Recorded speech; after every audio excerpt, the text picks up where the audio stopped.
So to kick it off, the scene starts with our shorty picking up a phone call, clearly unaware what the night has in store for her. I cannot relate. Ghouls, goblins, and the Wendigo all caught the smoke. They cannot touch me. Even me and the monster in my closet became best friends. But anyways, this man Ghostface was out here playing games on the other end, probably giggling to himself. This man was on some tomfoolery, but she hangs up on him. And what's crazy, it hasn't even been 4 seconds and this man already called again. But a few moments later, she hangs up on him twice. Nah, that's tough. Couldn't be me. She's not feeling you, little bro. Later, we see him calling again. Nah, there's no way. You gotta respect the consistency. So we see them talking for a little bit, and this next scene, it should have been red flag number 1. We see her asking why Ghostface wants to know her name, with bro saying he wants to know who he's looking at. Nah, tell me why she's just now locking the door. If anything, that man is already in the house with you. She's cooked. And if you thought that was bad, it gets worse. Her fate was already sealed. She started threatening to call the cops. Her words hold no threat whatsoever. Even Ghostface knew that she was free eats, telling her they will make it in time. And this is where things start getting crazy, cause tell me why this man Ghostface puts her boyfriend on the stake. And the only way for him to live is if she answers his questions correctly on horror trivia. But long story short, yeah, bro got violated. Straight greased him. This is sick.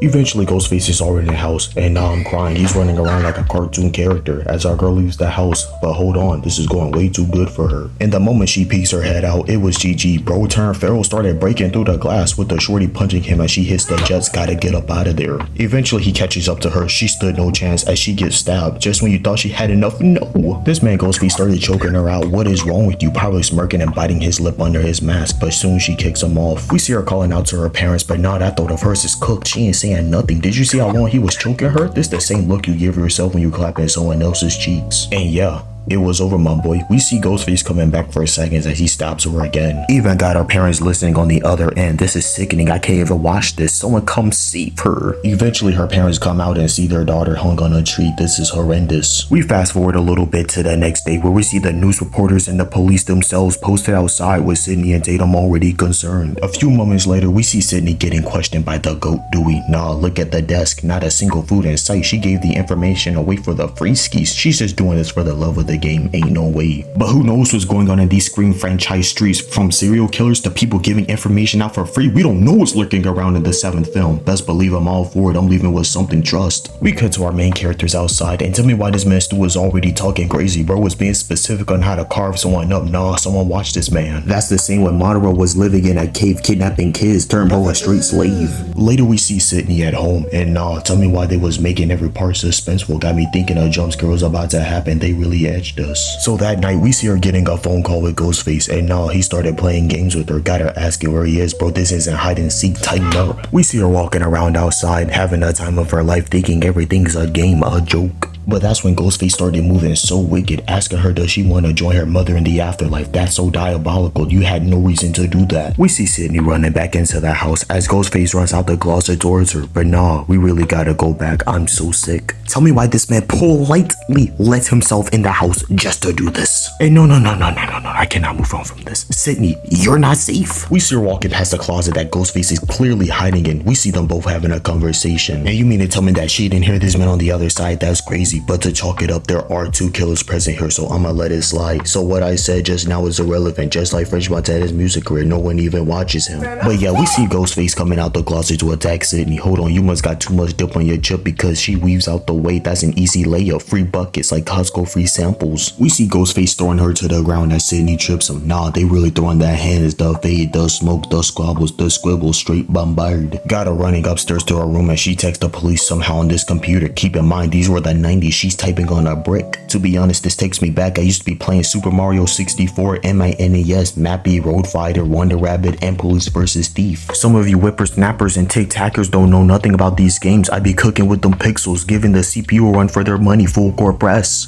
But I digress as Billy comes to our rescue as he drops his phone. This is so sick. That phone looks so unseasoned. Not even a flip phone or a touchscreen. This is a sad case. No way my goat is going out like this. He ain't got no motion. This is terrible. We see Sidney running out the room from this motionless Neanderthal as she runs into Dewey outside with the Ghostface mask in his hand. Bro thinks he's him. And of course we see Billy getting taken away by the police. We fast forward a little bit as he's getting pressed for answers. What's crazy, he also gave the information away for free. Not even a single mail in sight. Look at his face. He has nothing to lose. We cut to the next day and everyone is off acid, straight leaves. Cause tell me why someone was running around in a Ghostface costume. Even got the principal giving these whippersnappers full court press. It was hilarious. A 10 out of 10 from yours truly.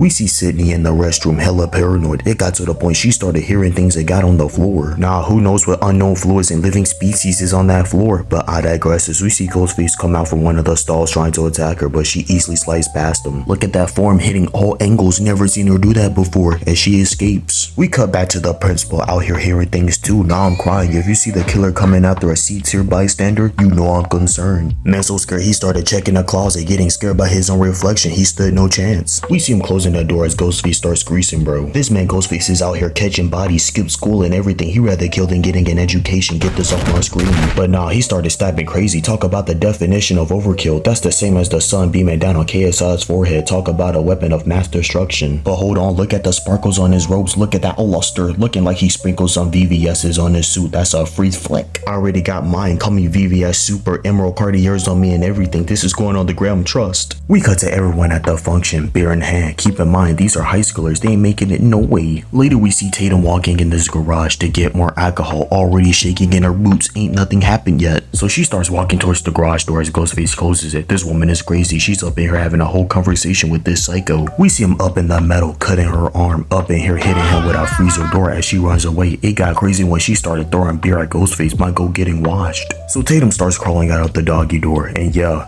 it was GG. So Ghostface presses the button as it starts lifting her up as we watch her head getting crushed. See, this is why I love this Ghostface alone. Bro used the environment around him as a weapon. That's what I like to see. We see everyone leaving as Billy pulls up, giving this suspicious glance as Sidney and him walk upstairs as we later see them talk to each other as they start getting freaky. We cut downstairs with Randy getting a phone call as he tells everyone that the principal's body was found. As everyone leaves to check it out, that's vile, dang near committing hit and run, straight roadkill, deceased. Meanwhile, we cut to Sidney and Billy upstairs as Ghostface appears behind him and starts clipping bro, laying him out as Ghostface starts chasing after Sidney. We see her running in the attic as she climbs out the window. Nah, that man Ghostface is on timing as he pushes her off the roof as she lands on a boat and hits the dash, skedaddled. We see her getting into this news van as they see Randy about to get packed up too, but Ghostface didn't want him yet. He's gonna save him for later. But because of the 30-second delay on the camera, it leads to Ghostface packing up this Hall of Fame fridge protector as Sidney crawls out the van and escapes. We cut to Dewey and Gail showing up with him checking the house as she calls the police. We see her hitting the dash, almost hitting Sidney as she crashes. Later we see Dewey coming out of the house with a knife in his back, with Ghostface taking the knife out of him as he chases Sidney. Nah, this scene is hilarious. We see her about to skedaddle, but we see Ghostface showing her the keys. I'd be sick to my stomach too.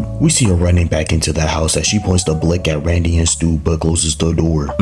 Can't take no chances. We see her helping Billy up as he opens the door, letting Randy in. But that's when he gave everyone the swindle, the switcheroo, the finesse, straight deception, deceit. As he shoots Randy, sending bro back with him and Stu revealing themselves to be the Ghostface killers. Nah, these two really are insane, straight full court pressing this woman. Someone help her, please. She's had enough. We see Stu coming back with her dad as they're about to frame him for the murders. What's crazy is that they started stabbing each other. They really are some sick individuals. But it gets even worse. This man Billy started crashing out as he stabbed Stu 2 more times. This is wild. We see Gil holding them at gunpoint. She started talking crazy, but we knew the hype wouldn't last long as he kicks her back, laying her out slumber. Even got Sidney out here hitting the dash as she calls them. She's out here trolling. Oh nah, this man Billy went feral, started stepping pillows. I'm crying, but at the end of the day, he still might go one of the best Ghostface killers of all time. So we see him checking out this closet, and yeah, he gets cooked.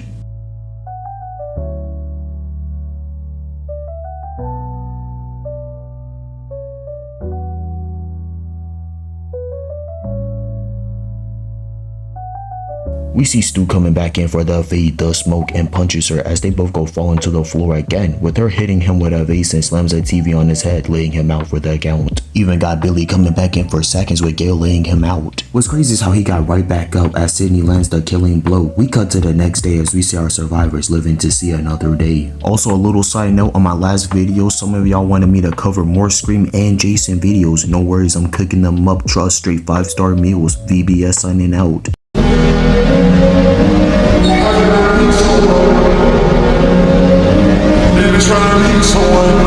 Bitch tryna leave someone.